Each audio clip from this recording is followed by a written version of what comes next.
গতকাল তোমাদের সাথে আমার প্রিয় মাছের কচুরি রেসিপি শেয়ার করেছিলাম, আর আজ এই কচুরির সাথে খাওয়ার জন্য যে কষা আলুর দম বানিয়েছিলাম সেই রেসিপিটাই তোমাদের সাথে শেয়ার করছি। এই আলুর দমটা একদম সিম্পল ভাবেই বানানো, তবে মাছের কচুরির সাথে খেতে কিন্তু ভীষণই টেস্টি লেগেছিল। তো এই আলুর দমটা বানানোর জন্য আমি প্রথমেই কিছুটা আলু খোসা ছাড়িয়ে নিয়ে একটু বড় বড় সাইজ করে কেটে তারপর ভালো করে ধুয়ে এবার কড়াইতে কিছুটা সর্ষের তেল গরম করে তার মধ্যে কেটে রাখা আলুগুলোকে দিয়ে এর সাথে স্বাদ মতো একটু নুন আর একটু হলুদ গুঁড়ো দিয়ে সবটা একবার ভালো করে মিশিয়ে নিলাম। এখন লো টু মিডিয়াম ফ্লেমে একটু সময় নিয়ে আলুগুলোকে উল্টে পাল্টে লাল লাল করে ভেজে তেল থেকে তুলে নিলাম। এবার কড়াইয়ের বাকি তেলের মধ্যে একটু গোটা জিরে আর একটু শুকনো লঙ্কা ফোড়নে দিয়ে হালকা একটু নেড়েচেড়ে ফোড়নের ফ্লেভারটা তেলের মধ্যে মিশে গেলেই এর মধ্যে একটা বড় সাইজের পেঁয়াজ বাটা দিয়ে দিলাম।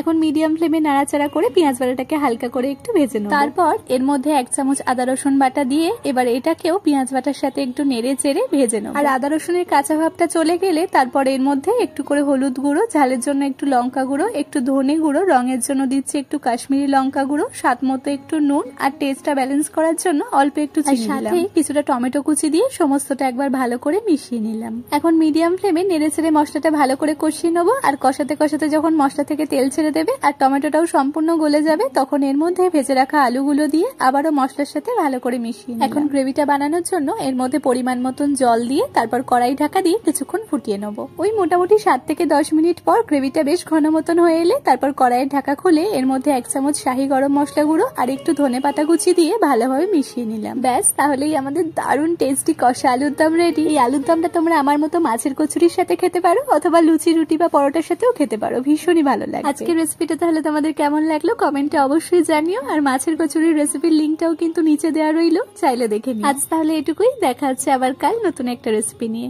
টাটা।